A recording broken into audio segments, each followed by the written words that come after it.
తాకట్లో ఉన్న బంగారాన్ని విడిపించలేక వడ్డీల మీద వడ్డీలు కడుతూ ఇబ్బంది పడుతున్నారా? అయితే ఇప్పుడే సంప్రదించండి శివ గోల్డ్ కంపెనీ. మీ నమ్మకానికి మా హామీ శివ గోల్డ్ కంపెనీ. నీట్ సహా పలు ప్రశ్నాపత్రాల లీక్లపై పెద్ద ఎత్తున దుమారం రేగుతున్న వేళ దేశవ్యాప్తంగా పరీక్షల వ్యవస్థను సమూలంగా ప్రక్షాళన చేసేందుకు కేంద్రం చర్యలు ప్రారంభించింది.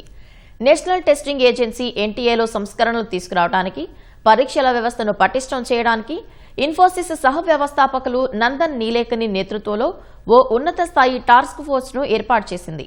6 సభ్యుల ఈ ప్యానెల్ ఎంపికలో ఎన్నో జాగ్రత్తలు తీసుకున్నట్లు ప్రభుత్వ వర్గాలు తెలిపాయి. ప్రశ్నాపత్రాలు లీక్లకు అవకాశం లేకుండా అత్యంత సురక్షితమైన పరీక్షా విధానంపై ఈ టాస్క్ ఫోర్స్ నివేదిక సమర్పించనుంది. నీట్ వంటి జాతీయ స్థాయి పరీక్షల నిర్వహణలో లోపాలపై దేశవ్యాప్తంగా ఆగ్రహావేశాలు వ్యక్తమవుతున్న వేళ కేంద్రం కీలక నిర్ణయం తీసుకుంది. పరీక్షల వ్యవస్థను పటిష్టం చేయడానికి ఇన్ఫోసిస్ సహా వ్యవస్థాపకులు నందన్ నీలేకని నేతృత్వంలో ఓ ఉన్నత స్థాయి టాస్క్ ఫోర్స్ ను ఏర్పాటు చేసింది. ఈ మేరకు ప్రధాని మోదీ స్వయంగా ఓ ప్రకటన చేశారు. సాంకేతికత, భద్రత, రవాణా, పరిపాలనా రంగాల్లో నిపుణులైన వారికి కేంద్రం ఈ టాస్క్ ఫోర్స్ లో చోటు కల్పించింది. వారి అపార అనుభవం దేశంలోని పరీక్షల వ్యవస్థ రూపురేఖలను సమూలంగా మార్చే అవకాశం ఉంది. టాస్క్ ఫోర్స్ కు సారథ్యం వహించనున్న నందన్ నీలేకని ఇన్ఫోసిస్ సహా వ్యవస్థాపకులు. ఆధార్, యూపీఐ వంటి పారదర్శక డిజిటల్ వ్యవస్థల రూపకల్పనలో ఆయనకు ఎంతో అనుభవం ఉంది. ఎవరూ హ్యాక్ చేయలేని లేదా ఛేదించలేని ఎండ్ టు ఎండ్ ఎన్క్రిప్టెడ్ ప్లాట్ఫామ్ను అభివృద్ధి చేసే అవకాశం ఉంది. ఏఐ బయోమెట్రిక్ వెరిఫికేషన్ ద్వారా ఇతరుల స్థానంలో పరీక్షలు రాసే నకిలీ విద్యార్థులను పసిగట్టే సాంకేతికతను తీసుకురానున్నారు. టాస్క్ ఫోర్స్ సభ్యుడిగా ఉన్న ఐఐటి మద్రాస్ డైరెక్టర్ వి కామకోటి కంప్యూటర్ ఆధారిత పరీక్షల సాఫ్ట్వేర్, సర్వర్లను సైబర్ దాడుల నుంచి రక్షించడంలో కీలక పాత్ర పోషించనున్నారు. ఆర్టిఫిషియల్ ఇంటెలిజెన్స్ ను ఉపయోగించి ప్రతి కంప్యూటర్కు ప్రశ్నల క్రమాన్ని డైనమిక్ గా మార్చడం ద్వారా హ్యాకింగ్, ఎగ్జామ్ సెంటర్లలో స్క్రీన్ షేరింగ్ వంటి అక్రమాలకు చెక్ పెడతారు.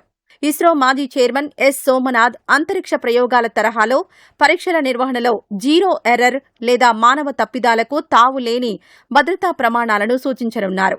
ప్రశ్నాపత్రం తయారీ నుంచి ఫలితాల ప్రకటన వరకు బహుళ అంచెల తనిఖీ వ్యవస్థను రూపొందించడంలో ఆయన అనుభవం ఉపయోగపడనుంది. ఇంటెలిజెన్స్ బ్యూరో మాజీ డైరెక్టర్ తపన్ దేకా పరీక్షల మాఫియా, పేపర్ లీక్ ముఠాలను అరికట్టేందుకు ఇంటెలిజెన్స్ నెట్వర్క్లు, రియల్ టైమ్ సైబర్ మానిటరింగ్ వ్యవస్థల అభివృద్ధికి కీలక సలహాలు ఇవ్వనున్నారు. ప్రశ్నాపత్రాలు లీక్ కావడానికి ముందే అనుమానాస్పద కార్యకలాపాలను గుర్తించి పరీక్షా కేంద్రాల్లో పటిష్టమైన భద్రతా ఆడిట్లు చేయనున్నారు. లాజిస్టిక్స్ నిపుణులు అమృత్ లాల్ మీనా ప్రశ్నాపత్రాల ప్రింటింగ్, నిల్వ, రవాణాలో ట్యాంపర్ ప్రూఫ్ చర్యలను అమలు చేయడానికి సహకరించనున్నారు. జీపీఎస్ ట్రాకింగ్, నిర్ణీత సమయానికి మాత్రమే తెరుచుకునే డిజిటల్ లాక్ కంటైనర్ల వాడకం ద్వారా స్ట్రాంగ్ రూమ్ల నుంచి పేపర్లు మాయం కాకుండా లేదా అక్రమంగా ఫోటోలు తీయకుండా నిరోధిస్తారు. మాజీ విద్యాశాఖ కార్యదర్శి అనితా కార్వాల్ విద్యా సంస్కరణల్లో ఈమెకు ఎంతో అనుభవం ఉంది.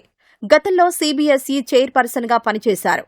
గ్రేస్ మార్కుల విధానం, ఆన్సర్ కీలపై అభ్యంతరాల పరిష్కారం, పరీక్షా కేంద్రాలకు కఠినమైన మార్గదర్శకాల రూపకల్పనలో ఆమె కీలక సూచనలు చేయనున్నారు. విద్యార్థుల సమస్యలకు పారదర్శకమైన, వేగవంతమైన పరిష్కారం చూపేలా మూల్యాంకన ప్రక్రియను మెరుగుపరుస్తారు. ఈ ఉద్దండుల కమిటీ ఎన్టీఏ పరీక్షల నిర్వహణలో ఎలాంటి అక్రమాలకు తావు లేకుండా విద్యార్థులకు న్యాయం జరిగేలా సమూల మార్పులను ప్రతిపాదించనుందనే అభిప్రాయం వ్యక్తమవుతోంది.